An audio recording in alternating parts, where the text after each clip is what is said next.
سبحان الذي أسرى بعبده ليلا من المسجد الحرام إلى المسجد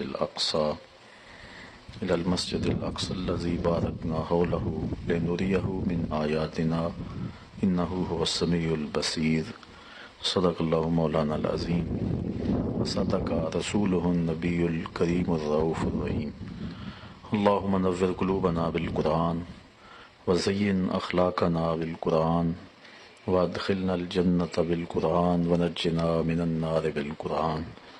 قال الله تعالى وتبارك في شان حبيبه مخبرا وعامرا إن الله وملائكته يصلون على النبي يا أيها الذين آمنوا صلوا عليه وسلموا تسليما. الصلاة والسلام عليك يا رسول الله وعلى آلك وأصحابك يا محبوب رب العالمين. الصلاة والسلام عليك يا نبي الرحمة وعلى آلك وأصحابك يا رسول الملاحم.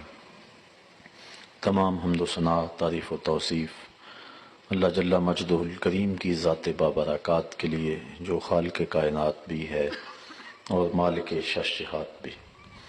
اللہ جل وعلا کی حمد و ثنا کے بعد حضور نبی اکرم شفیع امم رسول محتشم نبی مکرم اللہ کے پیارے امت کے سہارے رب کے محبوب دانائے غیوب مالک رقاب امم فخر عرب و عجم والی کون و مکان سیاہ لا مکان سید انس و جاں سرور لالا رخاں نیر تاباں سر نشین مہوشاں ماہ خوباں شہنشاہ حسینہ تتمہ دوراں سر خیل زہرہ جمالاں جلوہ صبح ازل نور ذات لم یزل باعث تکوین عالم فخر آدم و بنی آدم نیر بطحا رازدار ما اوہا شاہد ما طغا صاحب علم نشرہ معصوم آمنہ احمد مجتبیٰ حضرت محمد مصطفیٰ صلی اللہ علیہ وسلم کے حضور ناز میں اپنی عقیدتوں ارادتوں اور محبتوں کا خراج پیش کرنے کے بعد واجب الاحترام ذوی الاحتشام عالی مرتبت علماء کرام حضرات سامعین خواتین و حضرات السلام علیکم ورحمۃ اللہ وبرکاتہ۔ آج کے درس قرآن میں سورہ بنی اسرائیل کی پہلی آیت تلاوت کرنے کا شرف حاصل کیا ہے اور اسے آیت معراج بھی کہتے ہیں۔ چونکہ رجب المرجب اپنی جوانی کی سمت بڑھ رہا ہے، اس لیے میں نے آج حضور علیہ السلام کے اس عظیم معجزہ پر کچھ کہنے کا ارادہ کیا ہے۔ اللہ تعالیٰ میری مدد فرمائے اور اس عنوان سے حق کہنے آپ تک پہنچانے کی توفیق نصیب فرمائے۔ معراج میرے اور آپ کے آقا و مولا حضور نبی رحمت صلی اللہ علیہ وسلم کا دوسرا بڑا معجزہ ہے۔ سب سے بڑا معجزہ جو حضور کو عطا کیا گیا وہ معجزہ قرآن ہے۔ معجزہ ایسے خرق عادت امر کو کہتے ہیں جو عقل انسانی کو عاجز کر دے۔ وہی خرق عادت امر اگر بغیر کسی ظاہری وجود سے سامنے آئے تو اسے قدرت الہیہ کہتے ہیں۔ اعلان نبوت سے قبل نبی کے ہاتھوں سے ظاہر ہو تو اسے ارہاس کہتے ہیں۔ اعلان نبوت کے بعد نبی کے ہاتھوں سے ہو تو اسے معجزہ کہتے ہیں۔ وہی امر کسی اللہ کے ولی کے ہاتھ سے ہو تو اسے کرامت کہتے ہیں۔ کسی نیک صالح آدمی سے ایسا واقعہ ہو تو اسے معونت کہتے ہیں۔ کسی کافر یا فاسق و فاجر کے ہاتھ سے ہو تو اسے استدراج کہا جاتا ہے۔ معجزے کے حوالے سے عادت باری تعالیٰ کچھ یوں جاری رہی ہے کہ جس دور میں جس چیز کا بانک پن ہوتا تھا معجزہ بھی اسی قبیل کا دیا جاتا تھا۔ اگر سنگ تراشی کے فن کا عروج ہے تو حضرت صالح علیہ السلام کو اللہ تعالیٰ نے یہ معجزہ دیا کہ انہوں نے زندہ اونٹنے نکالے۔ اگر طب کا عروج ہے تو حضرت عیسیٰ علیہ السلام نے یونانی طب کے اس بانک پن کے زمانے میں نابینوں کو آنکھیں اور کوڑیوں کو شفا عطا فرمائی اللہ کے حکم اور اذن سے، اور مردوں کو ٹھوکروں سے زندہ کیا۔ اگر جادوگری کا دور ہے تو حضرت موسیٰ علیہ السلام نے جو عصا چھوڑا وہ سانپ بن گیا اور سارے سانپ ان کے نگل گیا اور جب سمٹا تو ڈنڈے کا ڈنڈا، نہ قد بڑا نہ وزن بڑا نہ حجم بڑا۔ جب حضور تشریف لائے تو زبان و بیان کا دور تھا۔ سب سے بڑا معجزہ جو حضور کو عطا کیا گیا وہ معجزہ قرآن ہے۔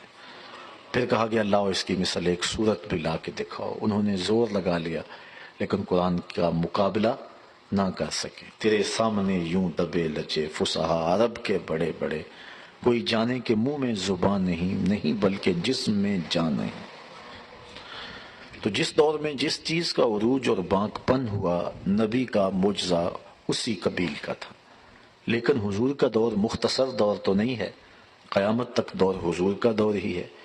اس لیے صرف ایک زبان کا عروج نہیں ہونا تھا، مختلف زمانوں میں مختلف چیزوں نے عروج پانا تھا۔ اس لیے اللہ نے اپنے نبی کو ایک نہیں کئی معجزات دیے۔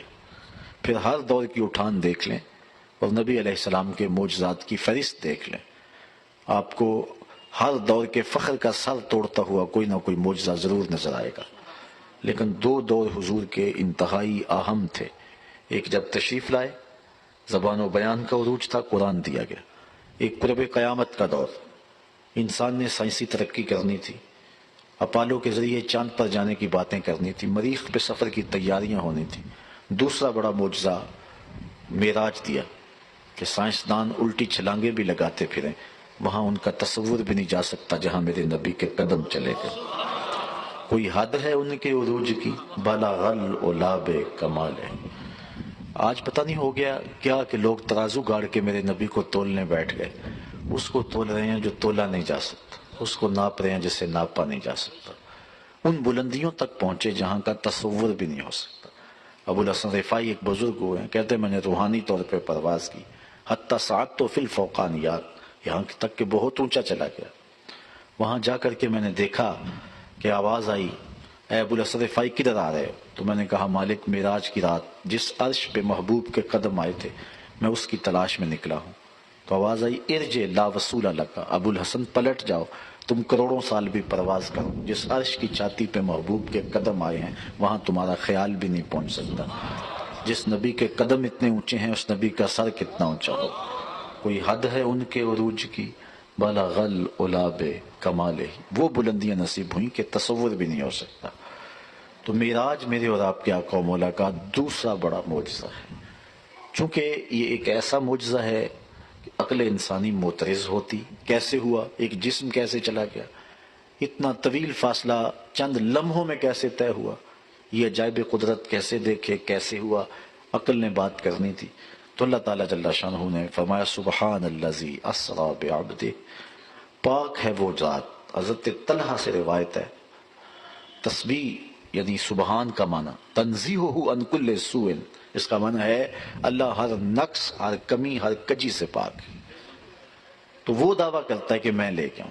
یہ جو آنا جانا یہ ہماری اصطلاح ہے، سائنس کی زبان میں، فلسفے کی زبان میں اسے حرکت کہتے ہیں۔ سائنس کہتی ہے حرکت ہوئی، اور اس کے لیے وہ کہتے ہیں کہ حرکت کس نے دی، حرکت کس کو دی، حرکت کب ہوئی، حرکت کیوں ہوئی، حرکت جو ہے وہ کہاں سے ہوئی، حرکت کہاں تک ہوئی۔ یہ سائنس کے سوال ہیں۔ وہ جو ہے وہ بال کی کھال ادھیڑنے والے ایک ایک چیز کی تفصیل پوچھتی ہے۔ متحرک کون تھا، محرک کون تھا، زمان حرکت کیا ہے، مبدأ حرکت کیا ہے، منتہا حرکت کیا ہے، وجہ حرکت کیا ہے، زمان حرکت کیا ہے، یعنی سائنس پوچھتی۔ اب محرک کون ہے، حرکت دی کس نے، سبحان الذی اسریٰ، حرکت دی کس کو، بعبدہ، یہ حرکت ہوئی کب، لیلاً، حرکت کہاں سے ہوئی، من المسجد الحرام، حرکت کہاں تک ہوئی، الی المسجد الاقصی، حرکت کیوں ہوئی، لنریہ من آیاتنا۔ اسی ترتیب کے ساتھ سائنس کے سارے سوالوں کا جواب اسی ایک آیت کے اندر موجود ہے۔ اور یہ آنا جانا یہ بھی دو طرح کا ہوتا ہے۔ ہمارے فلسفے کی معتبر کتاب ہے ہدایت الحکمہ، اس میں یہ تقسیم کی گئی ہے کہ حرکت ذاتی بھی ہوتی ہے، حرکت عرضی بھی ہوتی ہے۔ آپ چلتے ہیں، آپ کی حرکت بھی ذات ہے، لیکن آپ گاڑی پہ بیٹھے ہوئے ہیں، چل گاڑی رہی ہے لیکن ساتھ آپ بھی جا رہے ہیں، تو گاڑی کی حرکت ذاتی ہوگی اور آپ کی حرکت بالعرض ہوگی۔ حضور علیہ السلام کا جانا یہ حرکت ذاتیہ تھی یا حرکت عرضیہ تھی؟ تو علماء نے اس کو مراحل میں تقسیم کیا۔ مسجد حرام سے لے کے مسجد اقصی تک یہ پہلا مرحلہ ہے، مسجد اقصی سے لے کر کے پہلے آسمان تک یہ دوسرا مرحلہ ہے۔ پہلے آسمان سے لے کر 7ویں آسمان تک یہ تیسرا مرحلہ ہے، 7ویں آسمان سے لے کے سدرہ تک یہ چوتھا مرحلہ ہے، سدرۃ المنتہا سے لے کر کے رف رف کی منتہائے پرواز تک یہ 5واں مرحلہ ہے، اور جہاں رف رف کی منتہائے پرواز ہوئی وہاں سے نہ جانے کہاں تک یہ جو ہے اس کا 6واں مرحلہ ہے۔ مسجد حرام سے مسجد اقصیٰ تک حضور براق پہ گئے، وہ تیز رفتار نوری سواری تھی، جب حضور اس کے اوپر تشریف فرما ہوئے جہاں اس کی نظر جاتی تھی وہاں اس کے قدم جاتے تھے۔ اس کی نظر کتنی تیز ہوگی، میں اور آپ نظر اٹھاتے ہیں تو آسمان کے ستاروں تک آنے واحد میں پہنچ جاتی، اور ہمارا پورا جسم نور نہیں ہے، پورے جسم میں صرف 2 آنکھیں، ان 2 آنکھوں میں سیاہ دائرے، ان سیاہ دائروں میں پھر 2 چھوٹے چھوٹے نقطے، وہ نور ہیں، اور نظر اٹھی اور کہاں تک پہنچ گئی، جو سر سے لے کر پاؤں تک نور ہے، اس کی نگاہوں کا عالم کیا ہوگا۔ جہاں اس کی نگاہ جاتی تھی وہاں اس کا قدم جاتا تھا۔ حضور علیہ الصلوۃ والسلام بیٹھے اور حضور مسجد اقصیٰ تک پہنچے۔ اچھا بندہ بہت تیز رفتاری سے جا رہا ہو، اتنی تیز رفتاری آپ تصور بھی نہیں کر سکتے کہ کتنی سریع رفتاری ہوگی، اتنی تیز رفتاری سے بندہ جائے، راستے میں کوئی ملے تو پہچان نہیں سکتا، لیکن حضور کی معرفت کا عالم دیکھیے۔ فرمایا مررت بقبر موسیٰ فاذا هو قائم یصلی فی قبرہ، میں گزرا تو راستے میں حضرت موسیٰ علیہ السلام کی قبر آئی، میں نے دیکھا کہ وہ اپنی قبر میں کھڑے ہو کے نماز پڑھ رہے تھے۔ یہ بھی دیکھا کون ہے اور یہ بھی دیکھا کیا کر رہے ہیں، اللہ اکبر، کھڑے ہو کر کے نماز پڑھ رہے ہیں۔ اچھا ہوا قائم یصلی فی قبرہ ہی کا معنی ہے صلی یصلی کا معنی نماز پڑھنا ہے، لیکن بعض علماء کہتے ہیں صلی یصلی کا معنی درود پڑھنا بھی تو ہے نا۔ تو حضرت خواجہ غلام فرید کوٹ مٹھن والے فرماتے ہیں کہ ان کو ہوش نمازاں تھا، جب یار کی سواری آئے پر نماز کا کیسے ہوش رہتا ہے، وہ تو کھڑے ہو کے حضور کو سلام پیش کر رہے تھے، راستے میں وہ کھڑے تھے۔ فائزہ ہوا قائم یصلی فی قبرہ، خیر حضور علیہ السلام وہاں تک گئے، یہ پہلا مرحلہ تھا۔ دوسرا مرحلہ اس سے تیز تھا، اس سے بھی سریع تھا، وہ مسجد حرام سے لے کے پہلے مسجد اقصیٰ سے لے کر پہلے آسمان تک ہے، اور اسی سے لفظ معراج ہے۔ یہ پہلا سفر اس کو اسراء کہتے ہیں۔ وہاں حدیث حضرت مالک بن سعصع اور دیگر جو صحابہ نے روایات کی ہیں ان سے ثم عرج بنا الی السماء، اس سے معراج کا لفظ ہے، یعنی پہلے اسراء مسجد حرام سے مسجد اقصیٰ تک، اور اس کے بعد معراج۔ پھر حضور علیہ الصلوۃ والسلام وہاں سے ایک نور کی سیڑھی آئی جس پہ حضور تشریف فرما ہوئے اور حضور چلے گئے، یہ دوسرا مرحلہ۔ نور کی سیڑھی آئی جس پہ حضور تشریف فرما ہوئے اور حضور چلے گئے، یہ دوسرا مرحلہ تھا۔ اللہ اکبر، پہلا مرحلہ براق پہ، اور پھر مسجد اقصیٰ میں نبیوں کی امامت۔ اللہ اکبر، ذرا غور کیجئے، کوئی ہے جو میرے محبوب کی عظمت کو چھو سکے؟ سارے نبی پیچھے کھڑے ہیں، امام بن کے حضور آگے کھڑے ہیں۔ اور مجھے بتائیے امامت کا حقدار کون ہوتا ہے؟ عالمہم بسنہ ثم اورعہم ثم اسنہم ثم احسنہم وجہا، یہی ہے نا، فقہاء نے یہی بیان فرمایا نا کہ امامت کا حقدار کون ہوگا؟ جو زیادہ عالم ہوگا، اگر سارے عالم ہیں تو جو زیادہ متقی ہوگا، اگر سارے متقی ہیں تو پھر جو زیادہ عمر رسیدہ ہوگا، اگر سارے عمر رسیدہ ہیں پھر جس کا حسن سب سے بڑا ہوا ہوگا۔ اللہ اکبر، یہ ہے امامت کا۔ تو اب حضور علیہ الصلوۃ والسلام مصلی پہ کھڑے ہو رہے ہیں، معلوم ہوا سب سے زیادہ عالم حضور ہے، سب سے زیادہ اسن بھی حضور ہے، سب سے زیادہ متقی بھی حضور ہے، پھر ماہ حسینہ حضرت یوسف بھی کھڑے ہیں، لیکن حضور مصلی پہ جا رہے ہیں، مطلب ہوا کہ سب سے زمانے میں سونے بھی میرے حضور ہی ہیں۔ لیکن ایک بات اگر آپ کی تھوڑی سی توجہ ہو، وہ یہ کہ امامت کے اندر جنس کی فضیلت یہ ایک اہمیت کی حامل شے ہے، جنس کا تفضل اور جنس کی فضیلت یہ امامت کے لیے شرط ہے۔ میں اس کی ایک مثال آپ کو دینا چاہتا ہوں۔ ماں افضل یا بیٹا افضل؟ بشرط چادر تان کے ستا نور چمے پہ تلیاں، بشرط چادر تان کے ستا نور چمے پہ تلیاں، جس دی خاطر سجیاں ہویاں نے عرش بری دیاں گلیاں۔ تو اب یہیں فیصلہ ہو گیا، لوگ استاد بتا رہے ہیں لیکن جبریل حضور کے قدم چوم کے بتا رہا ہوں کہ لوگوں کہ میں بھی اس چوکھٹ کا غلام اور گدا ہوں۔ یہ پہلا مرحلہ طے ہوا، بات لمبی ہو جائے گی، تفصیلات تو چونکہ یہ واقعی ایسا ہے۔ اس کے بعد پھر مسجد اقصیٰ میں نبیوں کی امامت کروائی، پھر حضور آگے تشریف لے گئے، یہ دوسرا مرحلہ ہے۔ ثم عرج بنا الی السماء، جبریل امین ساتھ ہیں۔ اس کے بعد اور یہاں بھی ایک نقطہ اور رہے، یہاں بھی فرمایا سبحان اللہ ذی اسریٰ بعبدہ، پاک ہے وہ ذات جو لے گئی، یعنی دعویٰ حضور کا نہیں ہے، دعویٰ رب کا لے جانے کا ہے۔ اور یہاں بھی یہ نہیں فرمایا پھر میں آگے گیا، ثم عرج بنا، پھر ہمیں لے جایا گیا۔ تو بات یہ ہے کہ حضور جا نہیں رہے تھے، کوئی لے جا رہا تھا، یہ جو ہے وہ سیر بالعرض تھی۔ اور یہاں بھی سیر پہ ایک بات کروں، اللہ تعالیٰ نے اس جانے آنے کو سیر کہا ہے، سفر نہیں کہا۔ آپ جانتے ہیں سفر اور سیر کے فرق کو؟ بچہ بچہ جانتا ہے۔ جو سیر ہے وہ تمہل کے ساتھ کی جاتی ہے، ٹہر ٹہر کے، چلتے چلتے راستے میں سبزہ دیکھ کے، پھول کھلے دیکھ کے، بات آ رہے ہیں، منظر کہیں چشمہ بہ رہا ہے، کہیں خوبصورت منظر، رک گئے۔ آپ صبح سیر کے لیے نکلتے ہیں تو 1-2 کلومیٹر سیر کرنی ہو کو گھنٹہ لگا دیں گے، لیکن سفر کرنے پہ نکلیں تو پھر بھاگم بھاگ ہوتی ہے۔ آنے واحد میں گئے بھی، واپس بھی آئے، اور اتنی تیزی سے آئے کہ زنجیر بھی ہل رہی تھی، بستر بھی ابھی گرم تھا، اور یہ اتنی تیزی سے لامکان تک گئے اور واپس بھی آ گئے۔ اس کو اللہ نے محبوب کا سفر نہیں کہا، اس کو محبوب کی سیر کہا۔ کہا کیا سمجھو گے میرے محبوب کی شان کو؟ جس کی سیر اتنی تیز ہے اس کا سفر کتنا تیز ہوگا؟ تم تو سیر کو نہیں سمجھ پا رہے، جس نبی کی سیر سمجھ میں نہیں آتی اس نبی کا سفر سمجھ میں کیسے آئے گا؟ اور امتی جب دکھ میں نبی کو پکارے پھر نبی سیر کرتا تو نہیں، پھر تو سفر کرتا ہوا تشریف فرما ہوتا۔ اس لیے آنے واحد میں امتی کے درد کا مداوع حضور کرتے ہیں۔ اچھا، حضور علیہ السلام پھر پہلے آسمان تک گئے، پھر جبریل امین نے دروازے کو دستک کی، وہ سارا واقعہ پوچھا کون؟ کہا جبریل کا، مم معا کا، پھر حضور کا نام لیا، دروازہ کھلا، بیت المعمور میں گئے، نبیوں کی جو ہے وہ فرشتوں کی امامت، اور آگے بڑھتے چلے گئے، پھر 7ویں آسمان تک گئے۔ یہ 7ویں آسمان سے پہلے 7 فرشتوں کے پروں پہ گئے، یہ دوسرا مرحلہ تھا۔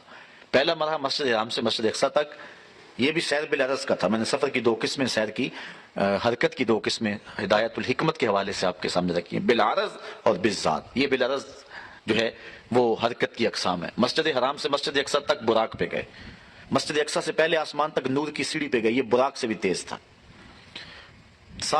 پہلے آسمان سے 7ویں آسمان تک فرشتوں کے پروں پہ گئے، یہ اس نور کی سیڑھی سے بھی سریع رفتار تھے۔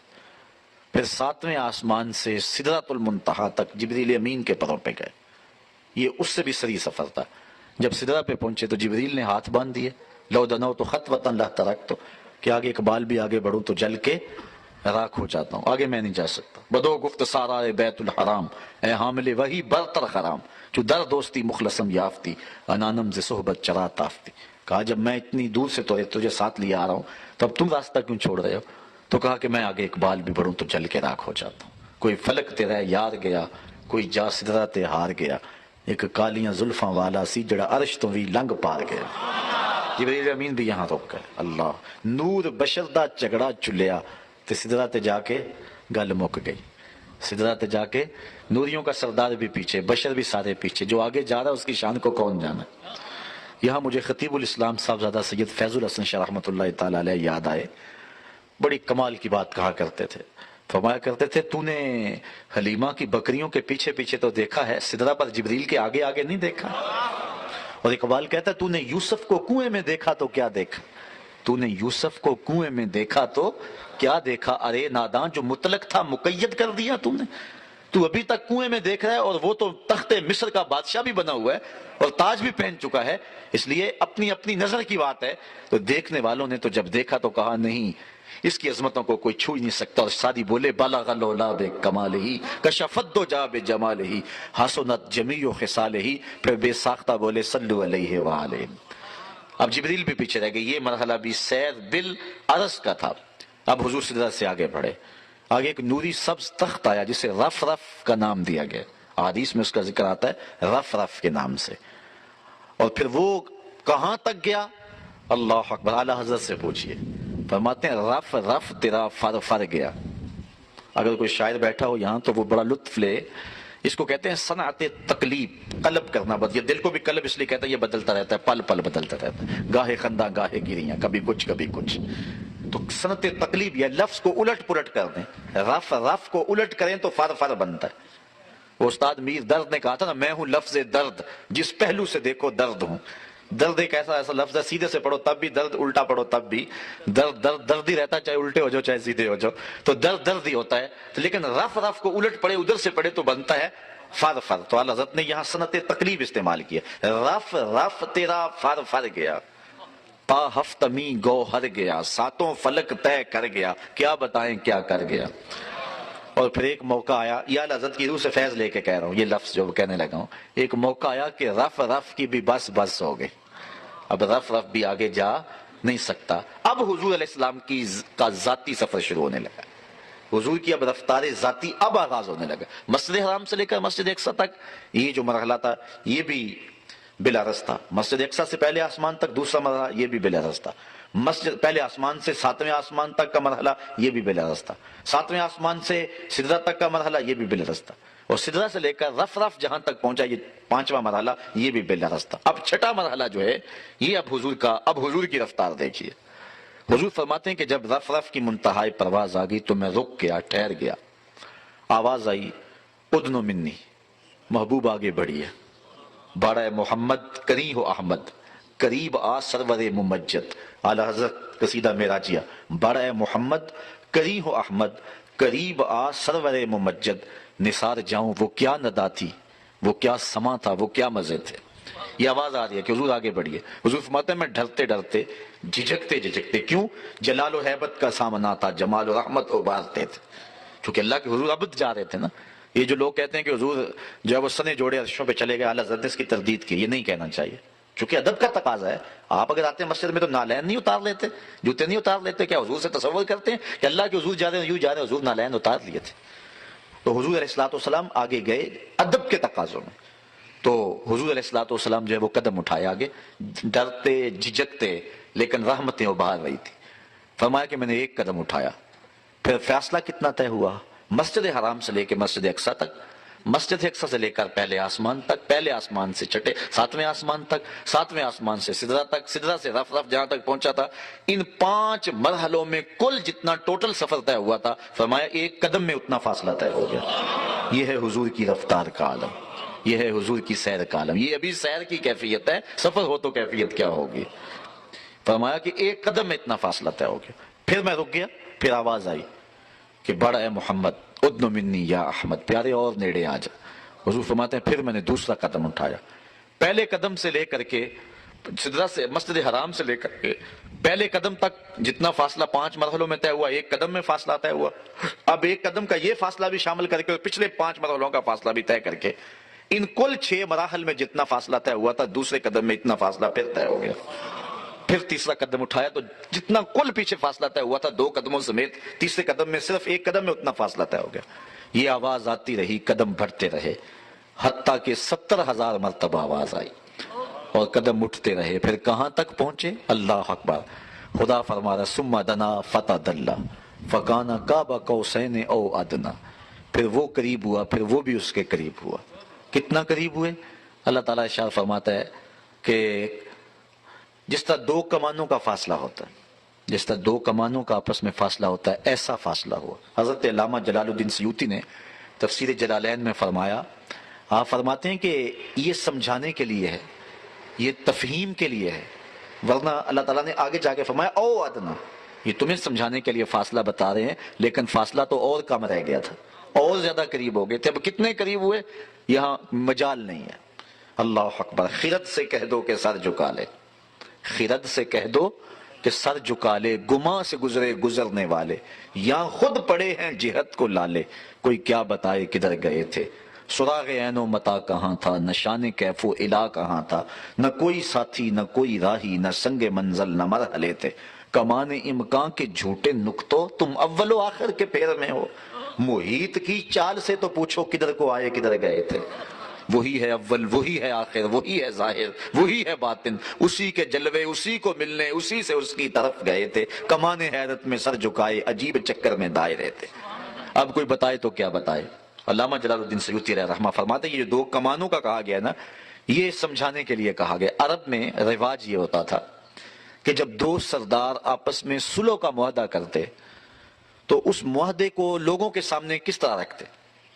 ایک کھلے میدان میں لوگوں کو بلاتے اور جن 2 قبائل نے آپس میں صلح کی ہوتی ان کے سردار الگ ہو کے اپنی اپنی کمانیں جوڑتے اور پھر کمانیں جوڑ کر کے ان سے ایک مشترکہ تیر پھینکتے۔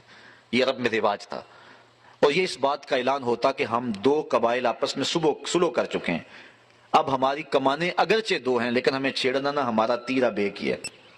کمانیں 2 ہیں لیکن ان سے نکلنے والا تیر اب ایک ہے، جس نے اس قبیلے پہ حملہ کیا ہمارے پہ حملہ تصور کیا جائے گا، اور جس کی صلح اس سے ہوئی ہمارے ساتھ صلح ہوگی۔ گو ہماری کمانیں 2 ہیں لیکن لوگ آگاہ ہو جائیں، ہماری کمانوں سے نکلنے والا تیر ایک ہے۔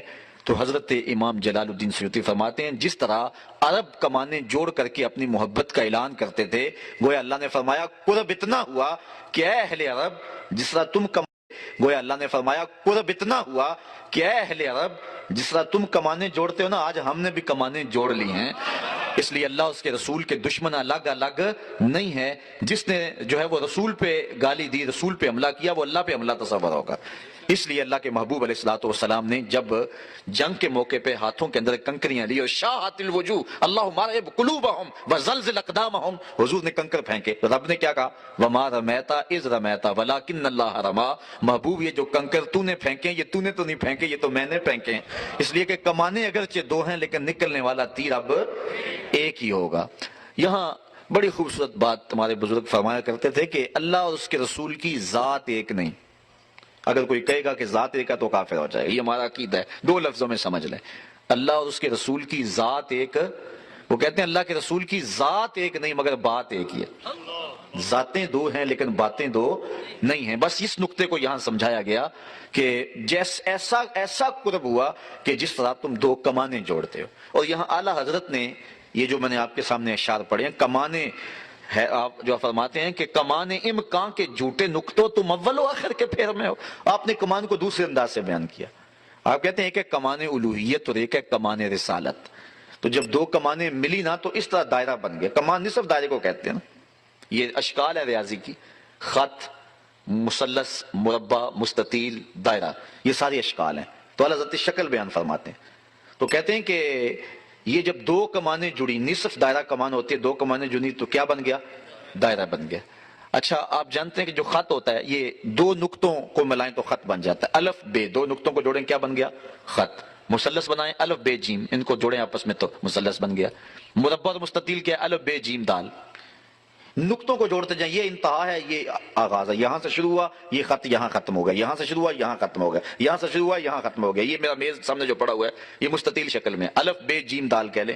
الف سے شروع بے پہ ختم، بے سے شروع جیم پہ ختم، جیم سے شروع دال پہ ختم، دال سے شروع پھر الف پہ ختم۔ لیکن انہی شکلوں میں سے ایک شکل ہے دائرہ۔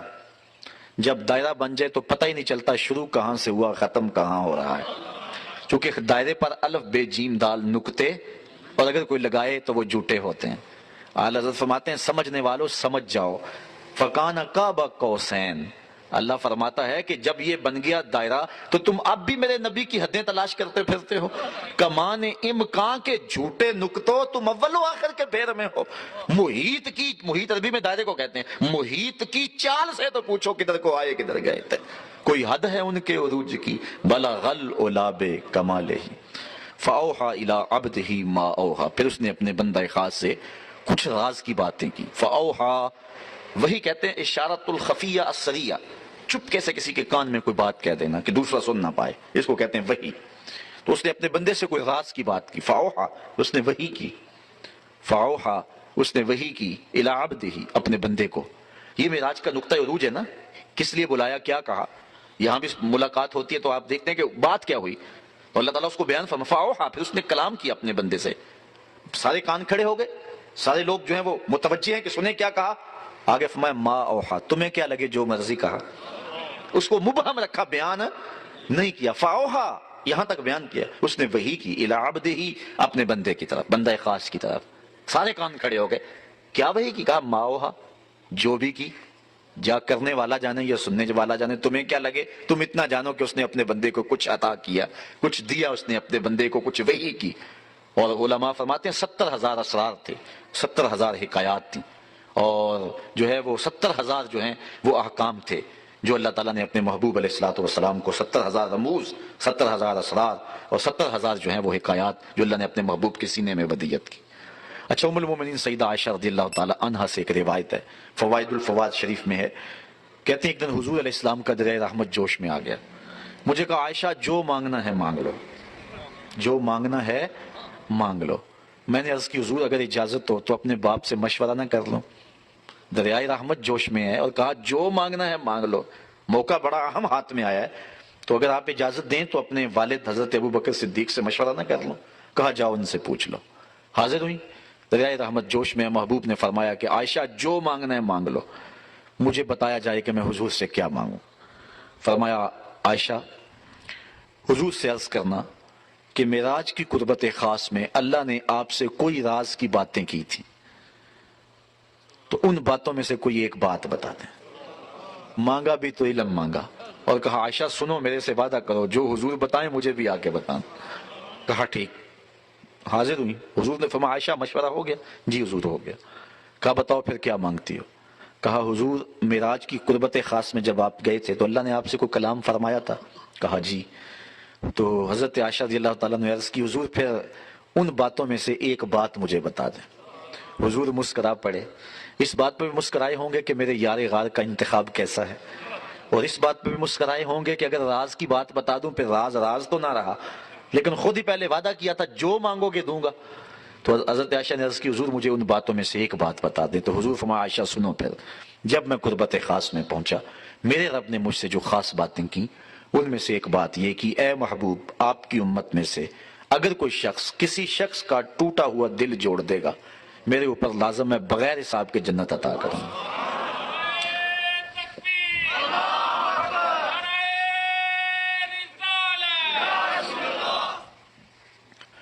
اللہ تعالیٰ پر ویسے کوئی شے لازم نہیں ہے، کوئی شے اللہ پہ فرض نہیں ہے. ہمارے قائد کی کتابوں میں لکھا ہے، شرح قائد میں، شرح مقاصد میں، خیالی سب کتابوں میں لکھا ہے کہ اللہ پر کوئی شے لازم نہیں ہے، کوئی فرض نہیں اللہ پر. لیکن آج خود اپنے اوپر کوئی شے لازم کر لے تو یہ اس کا کرم ہے.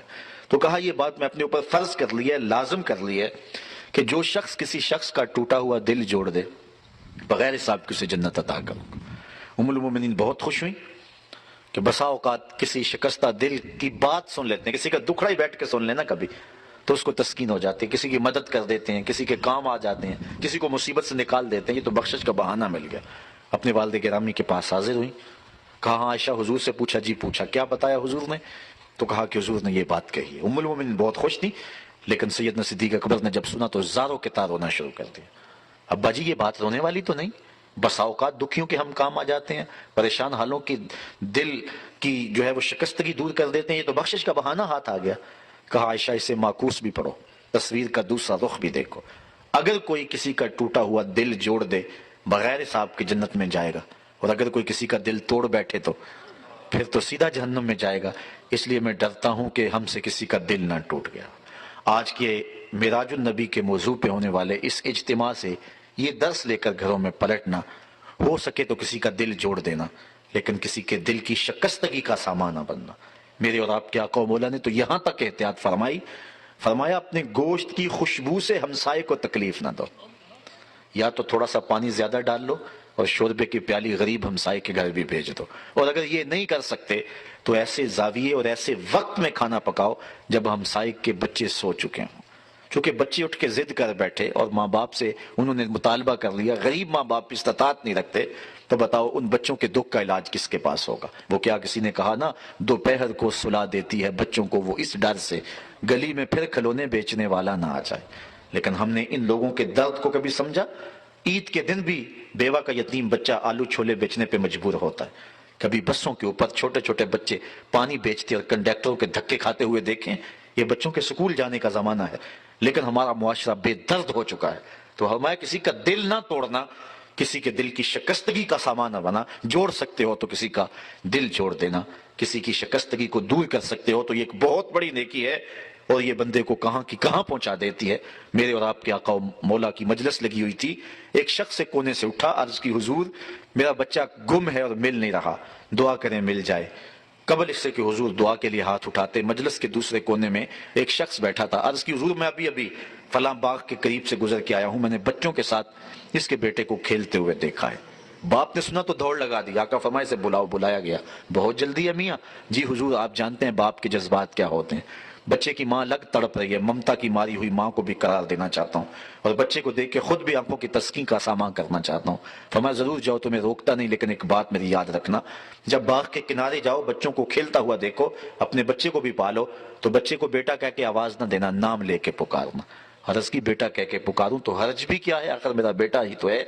فرمایا تم بچھڑے ہوئے ہو اور تمہارے لہجے میں بلا کا پیار ہوگا اور تم نہیں جانتے کہ ان کھیلنے والے بچوں میں ہو سکتا ہے کوئی یتیم بچہ بھی کھیل رہا ہو.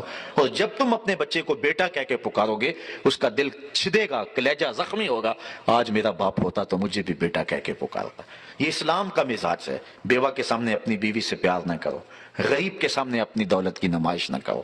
اور لوگوں کے لیے دل شکستگی کے سامنا کرو، لوگوں کے دل جوڑنے کی کوشش کرو۔ تو کہا عائشہ میرے رب نے مجھ سے جو باتیں کی ہیں ان میں سے ایک بات یہ ہے، آپ کی امت میں سے اگر کوئی شخص کسی کا ٹوٹا ہوا دل جوڑ دے تو میں نے اپنے اوپر لازم کر لیا ہے کہ بغیر حساب کس کو جنت عطا فرماؤں گا۔ اللہ تعالی ہمیں اس معراج کی برکتیں اور حضور علیہ الصلوۃ والسلام کے سفر کا نور نصیب فرمائے۔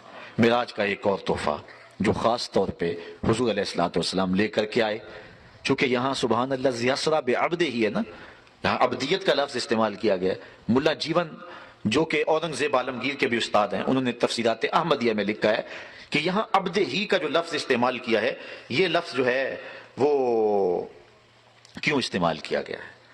تو آپ نے اس کی کئی وجوہات بیان فرمائی۔ تو ایک وجہ یہ بھی بیان فرمائی کہ یہ حضور علیہ السلام کا خود پسند فرمودہ لفظ ہے۔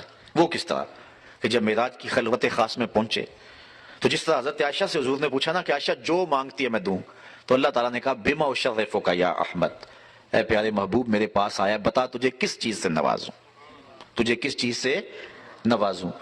تو حضرت نبی رحمت صلی اللہ علیہ وسلم نے جو مانگا اس سے کسی شخص کے سوال سے نا اس کی ذہنیت کا پتہ چلتا ہے۔ کوئی آپ کو پوچھے کہ کوئی سوال کرے کہ جب میں اس سوال سے آپ اندازہ کر سکتے ہیں نا کہ یہ شخص کیا چاہ رہا ہے۔ دولت مانگے گا تو آپ سمجھیں گے دنیا کا بھوک ہے، کوئی عہدہ مانگے گا سمجھیں گے شہرت کا بھوک ہے۔ تو انسان کے سوال سے اس کے ذہن کا پتہ چلتا ہے۔ اس لیے وہ کیا کسی شاعر نے کہا تھا، میرے سوال کی عظمت تو دیکھ ہے ساقی، میرے سوال کی عظمت تو دیکھ ہے ساقی، جام نہ دے حسن طلب کی داد تو دے۔ یعنی سوال سے پتہ چل جاتا ہے کہ یہ شخص کہاں کھڑا ہے۔ تو حضور علیہ الصلوۃ والسلام کے سوال سے آپ اندازہ لگائیں کہ حضور کی عظمت کیا ہے۔ اللہ اکبر۔ تو کہا بما اشرفک یا احمد، پیارے بتا کیا تجھے دیں۔ تو حضور علیہ الصلوۃ والسلام نے جو اللہ سے مانگا، بنسبتی الیک شرفنی بالعبودیہ، اے اللہ ساری زندگی میں پکارتا رہا کہ تو میرا رب ہے، آج تو مجھے بندہ کہہ کے پکار دے۔ اور اقبال کہتا ہے متائے بے بہا ہے درد و سوز آرزو مندی، مقام بندگی دے کر نہ لوں شان خدا بندی۔ اور ایک دوسرے مقام پہ کہتا ہے خدائی اہتمام خشک و تر ہے، خدا بندہ خدائی درد سر ہے، ولیکن بندگی استغفر اللہ درد سر نہیں درد جگر ہے۔ تو کہا بنسبت الیک شرفنی بالعبودیہ، ساری زندگی میں نے کہا کہ تو میرا رب ہے، آج تو بھی تو کہہ دے کہ تو میرا بندہ ہے۔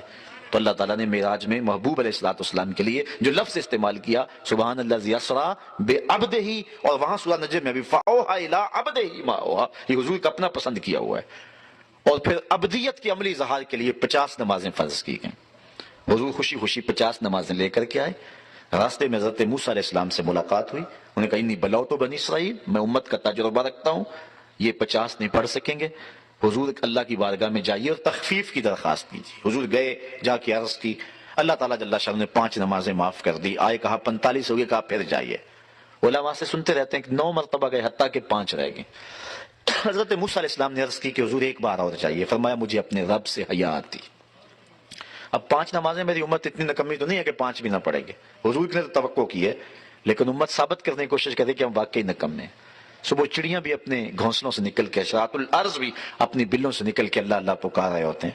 کتنا بد نصیب شخص ہے کہ جو صبح جو ہے وہ اللہ کے حضور سجدہ ریز نہیں ہوتا۔ ایک بندہ مجھے کہنے لگا کہ یار اٹھنا چاہتے ہیں نیند نہیں، جو ہے وہ جاگ نہیں آتی۔ میں نے کہا اگر نماز پڑھنے کا ارادہ پکا ہو تو جاگ کیا، نیند نہیں آتی ہے۔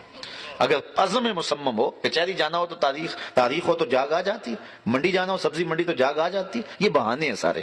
عزم مصمم ہو تو کوئی راستے کے اندر جو ہے وہ کوئی رکاوٹ نہیں ہوتی ہے۔ یاد مجھے نقطہ سلمہ خوش آہنگ، دنیا نہیں مردان جفاکش کے لیے تنگ، چیتے کا جگر چاہیے شاہی کا تجسس، بے روشنی جی سکتے نہیں دانش یا فرنگ۔ تو یہ ہے کہ انسان کے لیے پھر راستے کھلتے چلے جاتے ہیں اگر عزم اس کا پکا ہو۔ یہ عزم ہی تو زندگی ہے، یہ عزم ہی تو جو ہے وہ جمال ہے انسان کا۔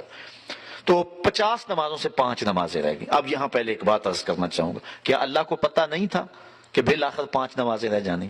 اللہ دیتا ہی 5، بار بار حضور جا رہے ہیں۔ اگر اللہ پہلے ہی 5 دے دیتا تو اللہ کے ہاں حضور کی مقبولیت کا زمانے کو پتہ کیسے چلتا؟ اور دوسری بات کہ اللہ تو کہتا ہے لا تبدیل لکلمات اللہ، اللہ کی باتیں تبدیل ہے، اور یہاں 9 مرتبہ نہیں ہوئی۔ تو اس کا جواب قرآن مجید سے ہم دیتے ہیں۔ اللہ فرمائے من جاء بالحسنۃ فلہ عشر امثالھا، جو ایک نیکی کرے 10 کا ثواب دیتے ہیں، اس کی باتیں تبدیل نہیں ہوتی۔ پڑھو کہ 5 ثواب 50 کا عطا فرمائے، اس لیے کہ اس کی جو ہے وہ باتیں تبدیل نہیں ہوتی۔ اب یہ نماز خاص تر تحفہ جو ہے وہ معراج کا ہے، اور حضور نے فرمایا حبب الی من دنیاکم ثلاث، الطیب والنساء وجعلت قرۃ عینی فی الصلاۃ، تمہاری دنیا سے مجھے صرف 3 چیزیں پسند ہیں، ایک خوشبو، ایک منکوحہ عورتیں، اور ایک میری آنکھوں کی ٹھنڈک نماز میں رکھی گئی ہے۔ تو حضور علیہ السلام نے نماز کو اپنی آنکھوں کی ٹھنڈک قرار دیا۔ حضرت سلمان فارسی رضی اللہ تعالی عنہ اور حضرت عثمان رضی اللہ تعالیٰ، یہ حضرت عثمان بن عفان کے علاوہ ہیں ایک صحابی، یہ اکٹھے جا رہے تھے، موسم تھا پت جھڑ کا۔ حضرت سلمان فارسی نے ایک شاخ کو پکڑا جس کے پتے زرد ہو چکے تھے اور پکڑ کے جھٹکا دیا، سارے پتے جھڑ گئے، شاخ خالی ہو گئی۔ حضرت عثمان کہتے ہیں میں نے اس منظر کو دیکھا اور محظوظ ہو رہا تھا کہ حضرت سلمان نے میری جانب پلٹ کے دیکھا اور کہا اے عثمان، تو نے مجھے پوچھا نہیں کہ میں نے ایسا کیوں کیا؟ تو میں نے کہا کہ حضرت آپ بتا دیجیے آپ نے ایسا کیوں کیا؟